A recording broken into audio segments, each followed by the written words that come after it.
Greetings and welcome to the latest episode of Preserve the 80s.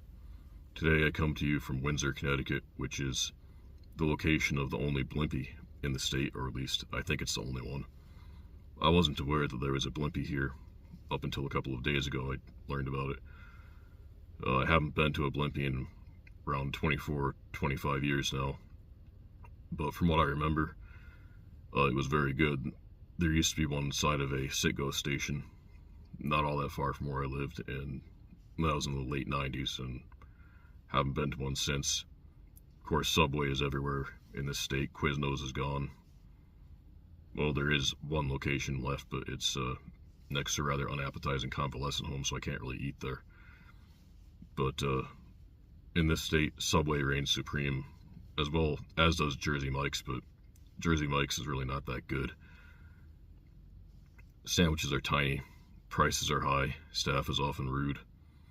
I don't understand why it's as popular as it is. I guess people just really love Danny DeVito. But with that introduction out of the way, and with my collar slightly smooth, I will get into the two subs that I got at Blimpie's today.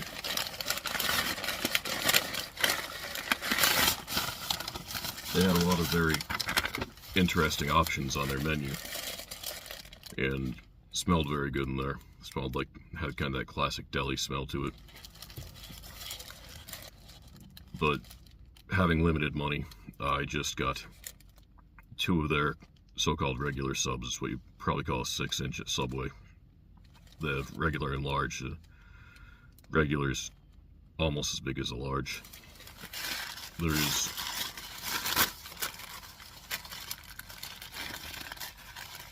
this one, which is the BLT. It's a BLT sub that also has avocado on it. And this is the Italiano Blimp.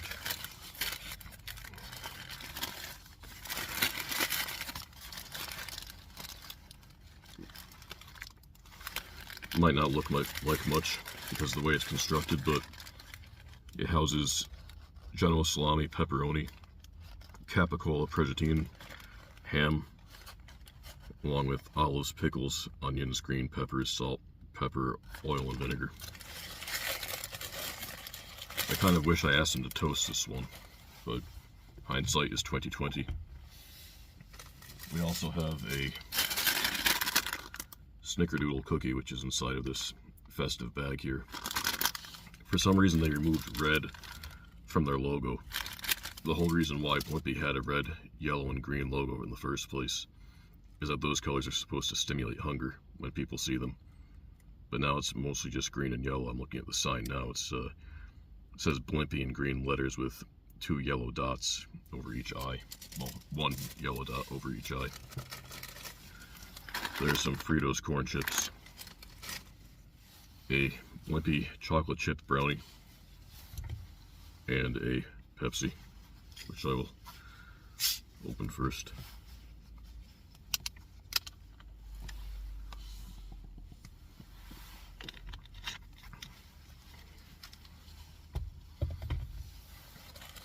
Guess I will start with the Italiano Blimp. They also have one called the Spicy Italian, so it's easy to cross those two up when ordering. I almost did. Well, actually I did, and then I corrected myself before it was too late.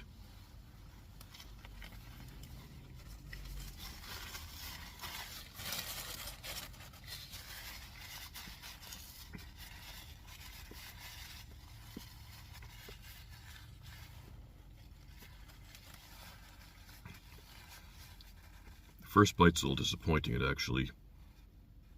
The bread is not at all what I remember the bread at Blimpie's being.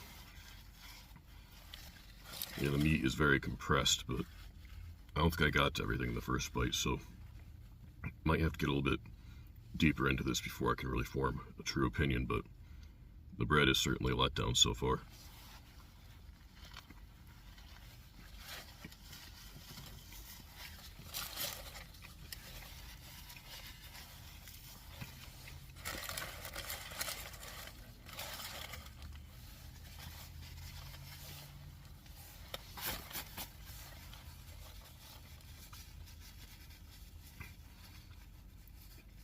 The meats are okay.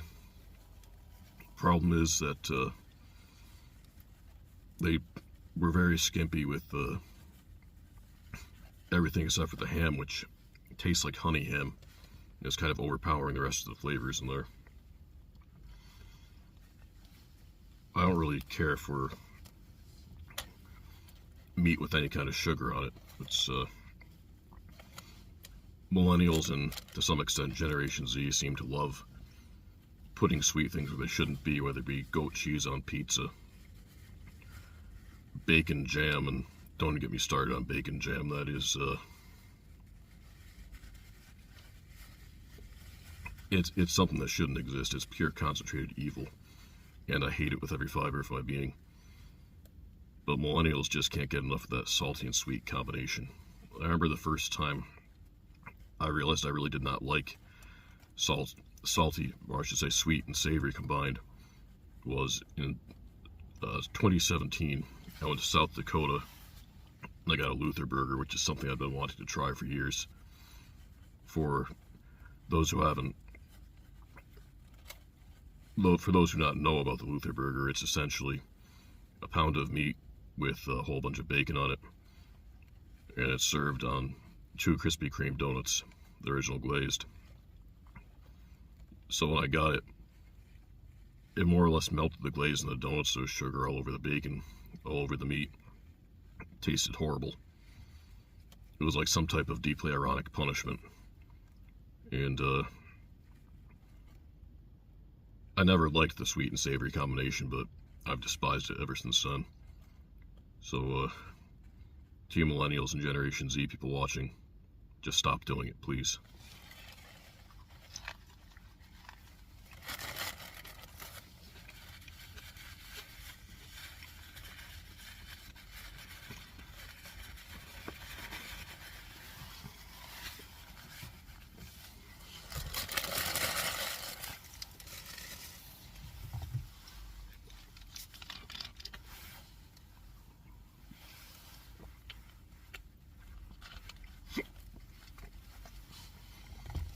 I'll be considered a Xennial, as I am on the cusp of Generation X and Millennial. It is a micro-generation. I believe it's people born between 1977 and 85, or it might be 77 and 83. Either way, I make the cut. So I do not identify as a millennial.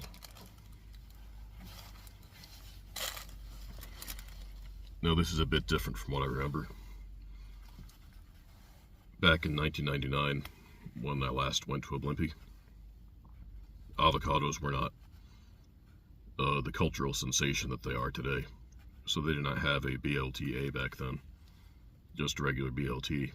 And what I remember about it was that it was stuffed to the gills with delicious, heavenly bacon. This one looks like it's not sporting as much bacon. I mean, I've had more disappointing looking BLTs than this one in my life. And the bacon looks quite a bit better than the type that they have at Subway. So, let's see how this is.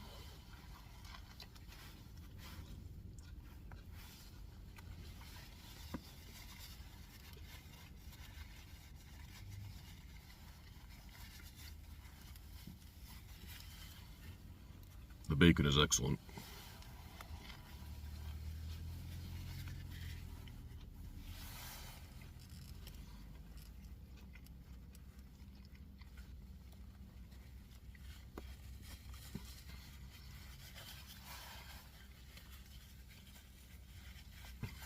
The avocado is good too. Adds a bit of a earthy, nutty flavor to the bacon goodness without it being sweet. So, only thing that would make this better would be if the bread were the way that it used to be, and if it had a bit more bacon on it. But overall, I give the BTLA a B+. The Italiano Blimp is more of a D+. I would say that it's still better than Subway, better than Jersey Mike's, better than Jimmy John's, not as good as Quiznos, DeBella, or Potbelly. So if you're doing that tier system, I would say Blimpie is somewhere between B tier and C tier. At least that's how they are now. Back when I was going there more regularly, they were kind of B tier, bordering on A. Let's try the desserts. Have this Snicker Doodle cookie.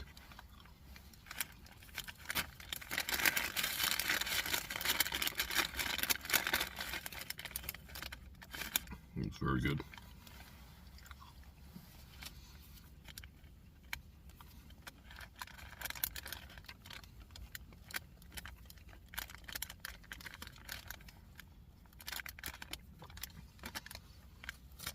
It was my great-great-aunt Prudence who first introduced me to Snickerdoodle cookies. She was born in 1894, so she was one of the older people I knew, but she was still quite active in many ways, well into her 90s. I would sometimes walk in, and she'd be drinking with her friends, quite wasted, well into her 90s, and she liked to live it up. I believe she dated a professional baseball player at one point, and she was also, she was well known about the town as somebody who the gentlemen folk were fond of. But she introduced me to a lot of foods, such as Pringles, many of the Italian meats that I now enjoy, even though she herself was not Italian, and for what's relevant in this video, the Snickerdoodle cookie. I am sorry for that sort of, wouldn't call it a segue because it didn't lead to anything. That ramble, I guess we'll call it, but this is a good cookie.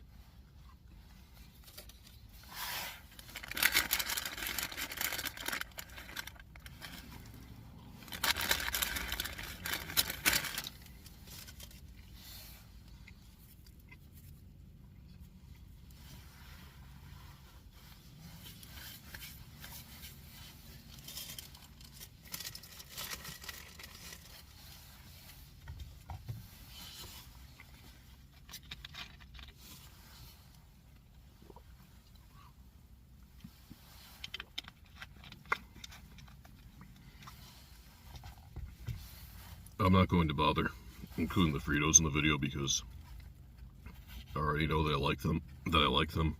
I know what and how they are.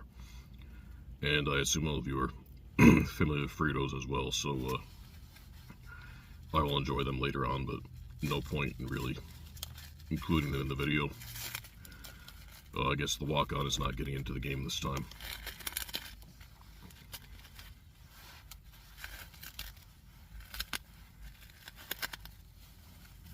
This is wrapped in a confusing fashion.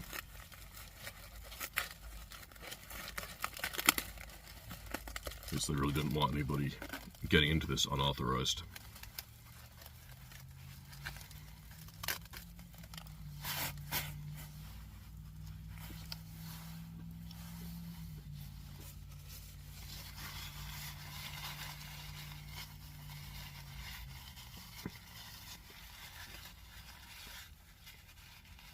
It's good. It's not the kind of brownie that just makes you want to get on the ground and break dance, but it's good. It's worth what I paid for it. Nice flavor, decent texture. It's a little on the fudgy side. Some people like a fudge-like brownie. Some people prefer cake. I kind of like it somewhere in between, so this brownie is good. But I will finish it later. Since I'm only about 20 miles away from it, I may also go to Raising Cane's. They just opened a location in Enfield, which is at the Connecticut-Massachusetts border. Well, just a few miles south of it. I've already been on the road about 4 hours today. That would add about another hour and a half to my driving, since I'd have to go to there from here and then drive back home. Don't know if I'm going to do that yet. If I do, it'll be a 2-part video, and if not, I'll just go there some other day. But in closing, I would like to say that Blimpie is better than Subway, and it's better than Jersey Mike's, and they're vanishing quickly, so we want to keep them around. So if there's one nearby, go there, get a BLT base sandwich, and you will not be disappointed. Their desserts are pretty good too. They also have pizza, which I did not try. Maybe if I come back here again, I will, but that remains to be seen. Farewell. I have a bit of a PS, or perhaps an epilogue, if you prefer, to add to the Blimpie video. I fell asleep in the parking lot, not for all that long, but long enough that I've decided I probably won't go to Cane's, as I'm quite tired, and there will be time to go there on another day. But the reason why I'm adding this portion is that I realized during the first video, when I was bemoaning the sweet and savory combinations, I said goat cheese on pizza. What I meant to say was figs on goat cheese pizza. Cheese is terrible anyway, but figs don't belong on pizza. Just avoid doing that. I know that we may do things in the name of health or fashion or a desire to fit in, but be yourself. If that means eating foods in a way that is not seen as trendy or exciting, then so be it. But as long as I'm here, and since I won't be going to Cane's, I guess I will show you the Fritos. It's overtime. The starters and the rotation players have fouled out, so the walk-on will get its moment of glory. It's at the scorer's table now. Now checking into the game. Fritos.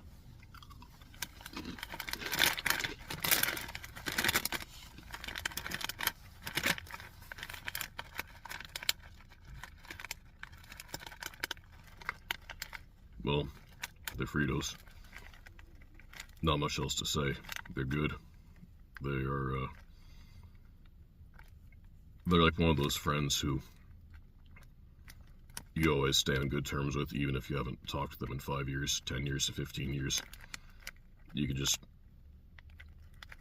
meet them online or in person and just pick up where you left off. That's the type of friend that a Frito is. So, embrace your Fritos and other friends like it, whether they be human, animal, or snack. Farewell.